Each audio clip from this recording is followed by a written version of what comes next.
goes.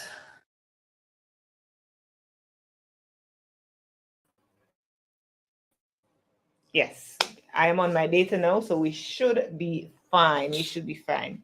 So we are ready and we're in to go.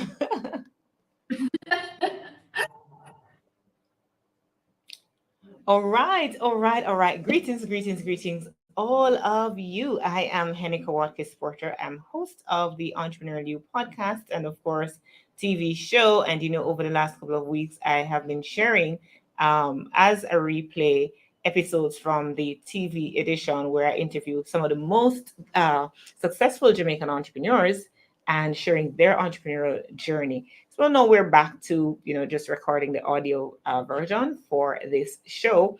And of course, last week we had a lovely conversation with Brian Clayton, and he is the co-founder of Green Pal, which is pretty much an online marketplace that connects homeowners with local lawn care professionals, and they're based in the US, of course.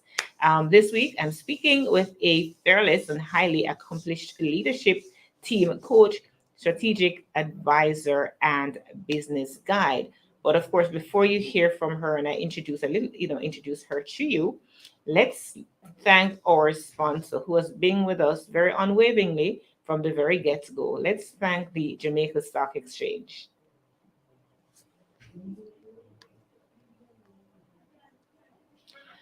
Welcome back, and welcome to the show, those who are listening for the very first time. And of course, welcome back to all of you who have been, faithful listeners to this show, listeners of this show.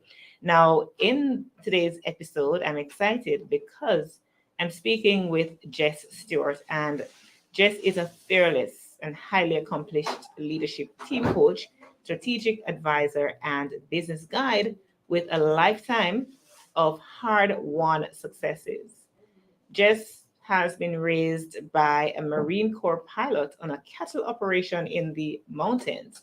She learned the key ways to running an entrepreneurial company: grit, hard work, and no complaining infused a work ethic in Jess that she lives and breathes today. Jess is devoted to helping other entrepreneurs, leadership teams, and companies run better businesses, and live better lives. Welcome, Jess. It is such a pleasure to have you on the Entrepreneurial today. Likewise. Thanks for having me. Absolutely. So before we actually came on live, you're starting to talk about Jamaica and how you'd love to, to visit and so on. What do you know about Jamaica? Nothing. Wrong answer. You guys have an amazing accent, so enlighten me. Tell me everything. But right, I mean, we probably need to, shift the focus of the show. We could get into that, right? But yeah, in addition to the wonderful accent that we have, we have warm people, friendly people. Our culture is known all over the world. I mean, we're known for fashion or food or athletic prowess, and just so many things that come out of this little island. We're so tiny, yet we are, as we say, we little but with halawa, right?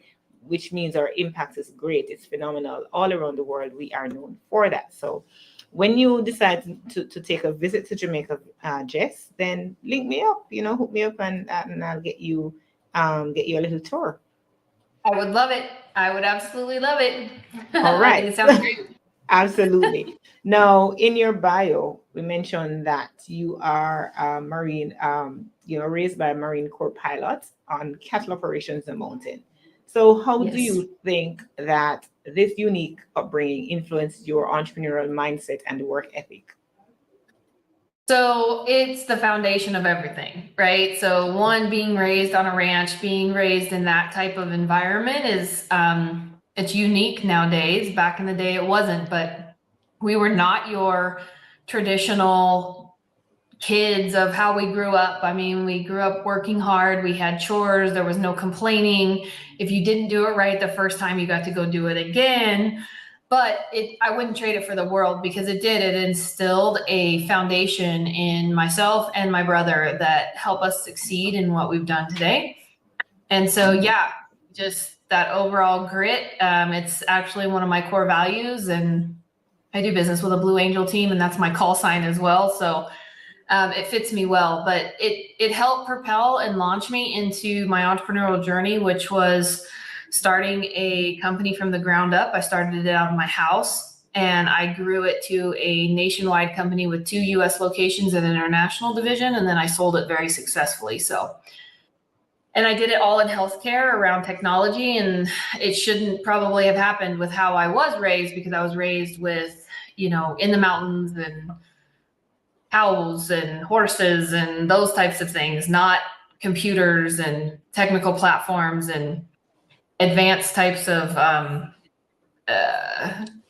technology. So where I started and where I ended up is a very large gap, and it shouldn't have happened, but I think it was the reason it did. It was the foundation of how I was raised. And you talk about this large gap, right? You starting a medical business from your kitchen table with just little knowledge in that field. No doubt, it was challenging. So, can you share some of those lessons that you learned during the early days and how they have shaped your approach to business? Absolutely. So I live by a motto called "Don't just get it done right." And I think one of the biggest stories and impacts in my life was one where my brother and I were having to take miles and miles of snow fence and put it back up. So we take it down for the winter, and it was springtime and it was time to put it back up. And this is an all-day job. And my brother and I fought the entire day, and we got done. And we both knew that we had done it half-assed, and we got done, and my dad looked at it and he said, "Well, guess what? You can take it all back down and redo it." And we did. So it was a long day. It was a long night. It was a long week. But right there, this is something that I work with my leadership teams on. It's something that I live inside my core. It's how I raise my family today. My husband and I is, you know, don't just get it done right. You know, just from the sake of efficiency and time and money wasted, but just for the sake of reputation too. You're building that as you do things. So do it with your best foot forward. Yeah, I want you to elaborate a little more on that, just because that is it's something that, you know, many of us, we just want to check things off our list, right? But Yeah. you have said it's not just about getting it done, but it's about getting it done right. So elaborate please on what that activity would have taught you and how ultimately it led you into, you know, you developing a leadership team and implementing world-class systems and processes, how that experience has shaped you going forward and working in excellence. Absolutely. So it's easy, right? If I had just done it kind of half-assed, which I will say as a leader, I didn't do it right all the time. In fact, I stumbled and I made a ton of mistakes. But as I figured it out along the way, I always had that as my core, is let's not just get it done, let's get it done right.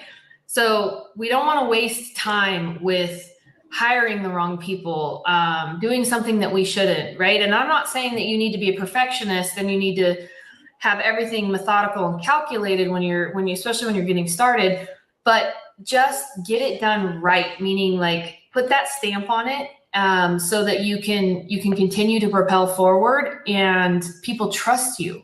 They want to do business with you because of that. They just know, hey, she's going to do a great job. We can trust the fact. The people that I surrounded myself with had the same type of work ethic. I think it's critical, and it's very, very important. Plus, it'll save you a lot of money and time.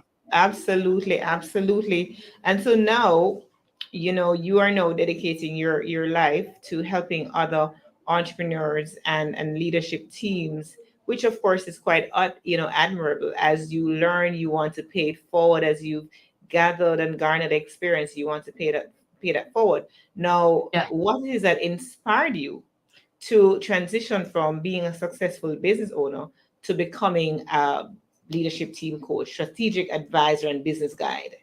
Yeah, great question. So after I sold, you know, I did at 41 years old, I sold successfully and could have rode off in the sunset. But as I did that, I started figuring out that it wasn't good for me, and it was almost detrimental to my health. And I've always had a very successful marriage, and and relationship with my children, but I was home and around them for more than I probably ever had been in my career with nothing to do.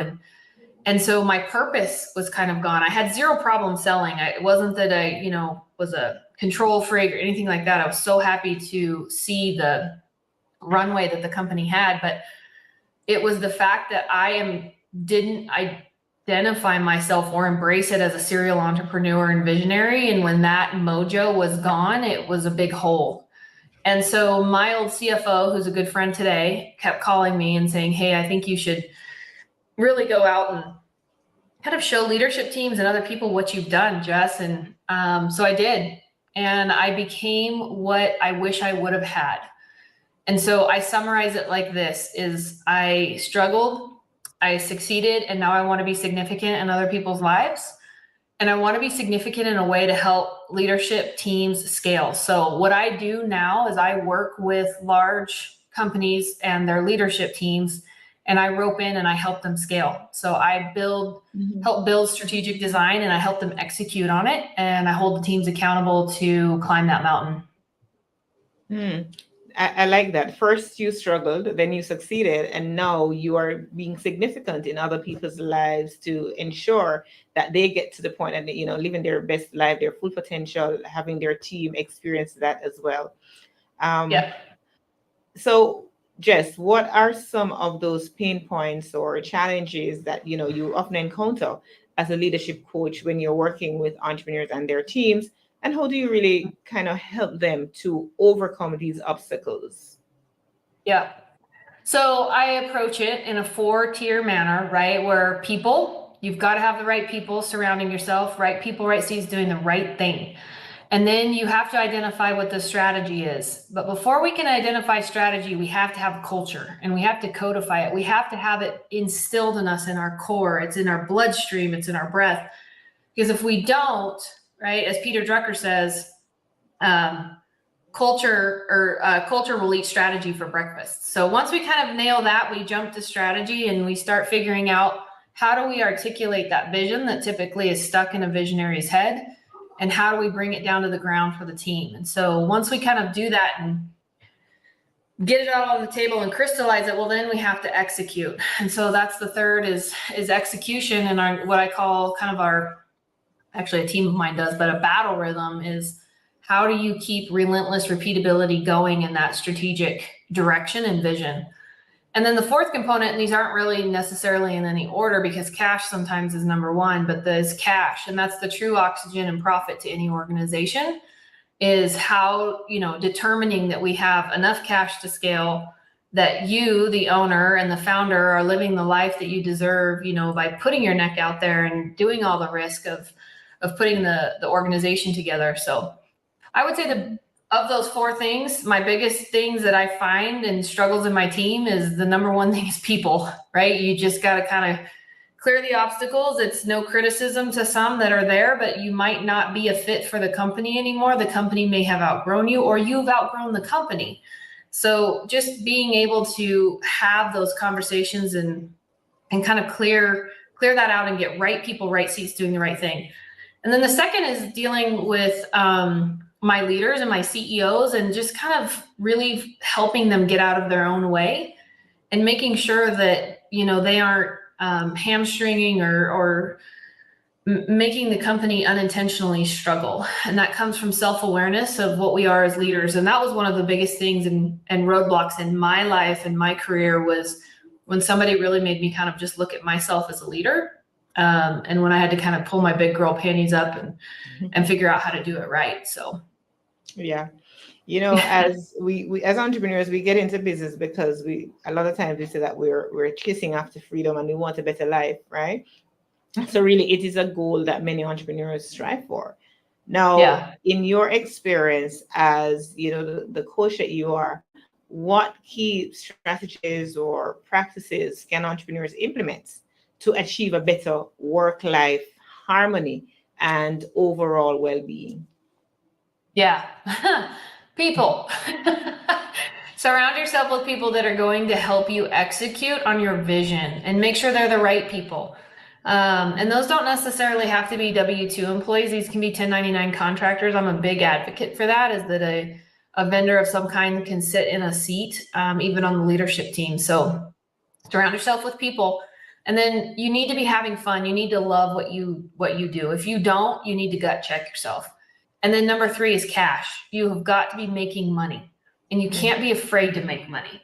Money is like a 4-letter word in at least how I was raised, where we don't get to just publicly and just come out and say, hey, I love to make money. I want to make more money. I want to live this lifestyle. Own it, do it, and make sure that you have that in your optics, in your vision, and that it's coming. Because what I find is a lot of people love being an entrepreneur, love saying they own a company, but when I get in there, they aren't making money. So make sure you're making money. Yeah. So talk about some of those, amazing transformations that you've witnessed while you're guiding entrepreneurs and their leadership teams to run better businesses, the impact it has had on their lives. Just talk about some of those transformations. So I would think that, listening to my clients, I think one of the biggest impacts that I have on them is just really just kind of coming in and sitting next to the leaders, not standing behind, not standing in front, but just really just walking side by side with them and figuring out life from their perspective of inside their organization, but what really is their vision. I think that that's one of the biggest roadblocks that I have, is getting my leaders to articulate that in a manner that the leadership team and the people around the organization can understand. And it's really hard. I'm a visionary. It's really hard for us to extract it out of here and put it on the ground. So I would think that's one of the biggest breakthroughs that I have, is just getting that relief of when it's finally out and he or she's like, yeah, Jess, that's it. Okay, great. Now we just get the people surrounding this and we just execute. And that's really probably the other second breakthrough an impact that I make, is just helping teams execute. I take it personally that when the vision has been put on the table, it's my job to help them achieve those goals. So I'm kind of a block and tackler and kind of helping clear the roadway of getting things out of the way so that they can achieve those goals. And that takes uncomfortable conversations. And I'm not afraid to, as I say, enter the danger to have those conversations. It just doesn't, I'm in a position now where I get to just tell them. So I would say those are the biggest impacts that I can make and breakthroughs, is once we get through that, we start scaling. Yeah. Earlier I asked you about that work-life harmony, and that, people say a lot about work-life balance, which I know there's no balance. At one point there's one thing that is going to trump something else, given the season that you're in. So let's talk about personally for you, Jess. How do you balance, harmonize your business endeavors with your own family life, making sure that you're not neglecting the important areas of your life? Just leave some tips with us to maintain that fulfilling personal life while really pursuing your entrepreneurial pursuit and success. And I have a ton to say about this. And I'm going to first start with just being a woman, raising kids, and that tug of war that we go through of wanting to be an entrepreneur, but yet having that, there's that guilt feeling of, oh my gosh, I want to be an entrepreneur here, but I need to be a mom, or I need to care for my loved ones. Not all of us have kids, or my partner might need help. Like, there's just that tug of war. And I really feel that my biggest thing to say is, you can do it, and you can do it with balance and ease. And it's okay that you have to work. It's okay that you want to be an entrepreneur. And for me, it was my fun, right? It was my passion. It was my purpose, and it still is today. So I think to answer your question, number one, you have to identify what is where do you find that balance, right? Where do you find that peace? Is it at work? Is it growing companies? Is it scaling companies? Or is it doing that as a part of it, and then, living life as a human outside of your office? I think you have to identify that, and you have to become very self-aware of it. And then you have to just figure out how to balance that. For me personally, I started my company out of my house, and it was a little tiny mobile home. And I had 2 young kids, and I'm not kidding. I was typing on the keyboard. I had a phone to my shoulder, and I'm rocking a baby with my knee down in the little rocker. Nobody knew there was a baby down there, but that was the balance that I had to find at the time. And then how I disconnect and how I decompress through that is, come Friday afternoon, I kind of have a theme, and it's what I teach my leadership teams now is no internal meetings. You pick one day to not have any internal meetings, and you focus on your work life so that you feel more balanced so that you can take the weekend off. I started doing this on Fridays, and I had no meeting Fridays. And it was the most beautiful, blissful day where if I was exhausted and needed to go lay in a coma for a little bit, I could, because nobody was expecting me, or I could just have a head down day and be ready for Monday. And I found that when I did that, my work-life balance became much more stable because I was able to disconnect from the office that afternoon and not check back in until Monday. And so it really brought harmony amongst my family, amongst my kids, especially as I started scaling and growing and traveling so much.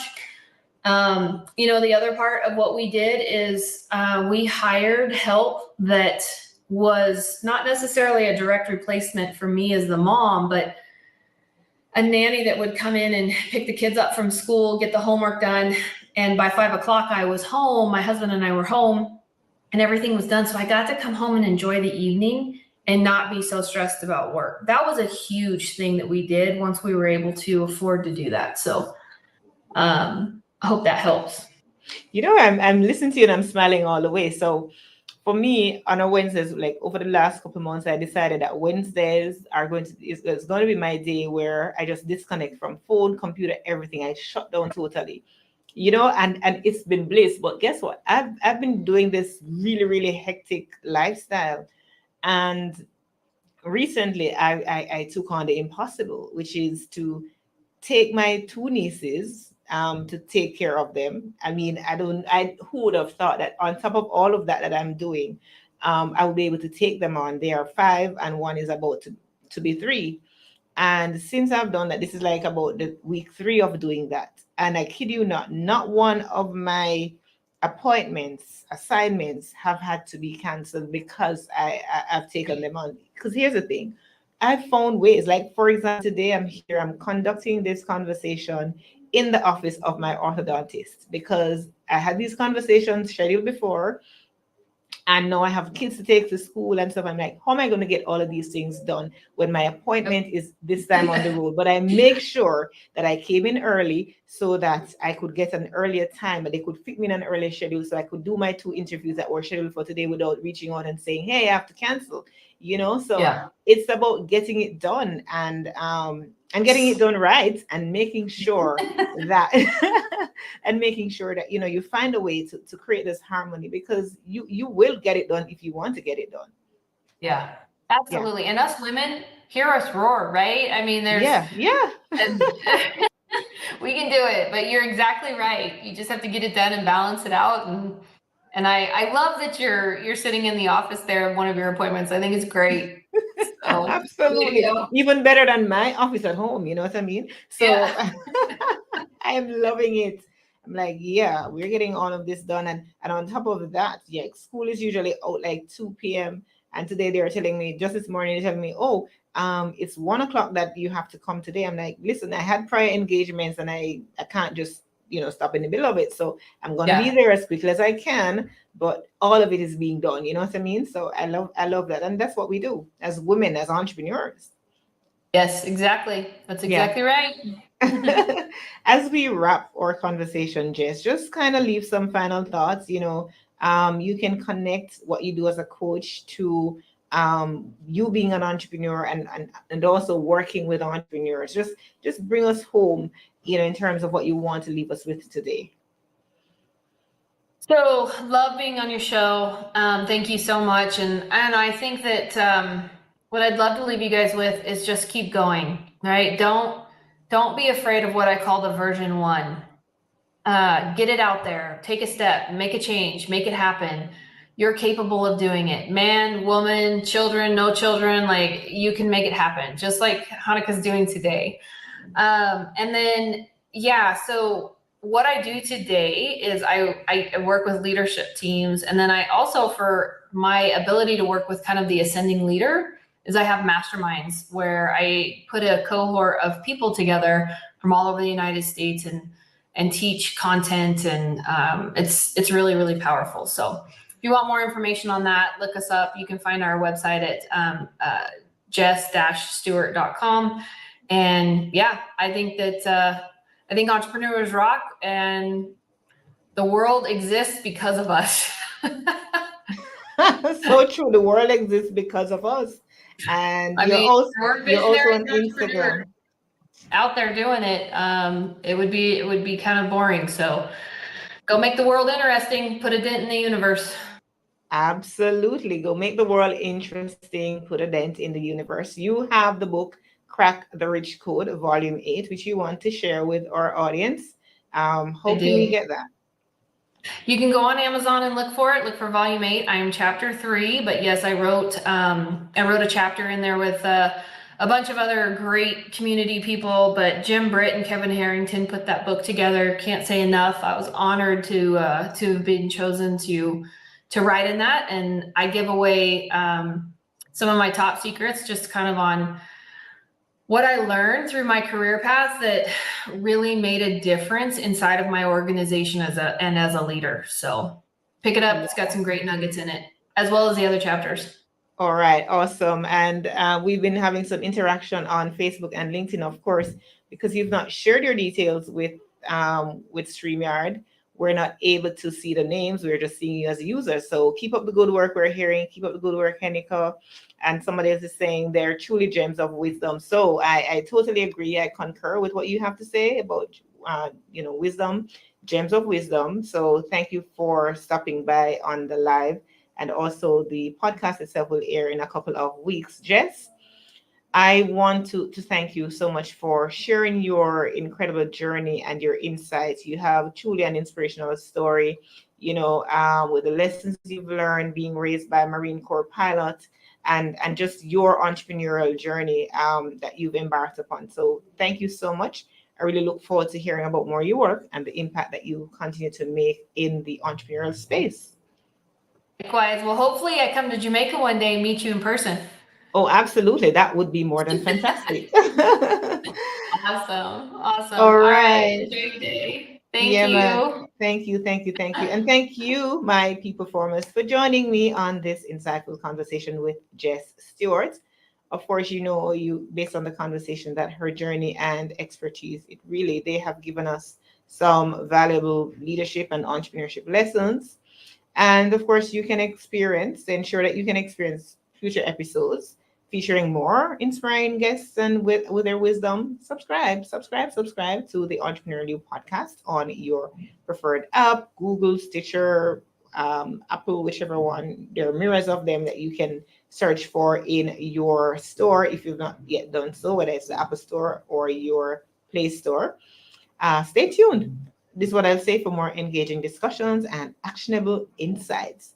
And if you're interested in delving deeper into podcasting or seeking out additional resources, then I invite you to visit Watkis-Porter.com, where you'll find a wealth of information through our blogs, the podcasts, the books, coaching, etc., to enhance your journey. Thank you for listening. And for those watching live, thank you so much. We'll catch you on the next episode. And let's close out with according to the scriptures. Commit to the Lord whatever you do, and he will establish your plans. Proverbs 16, verse 3. Walk good.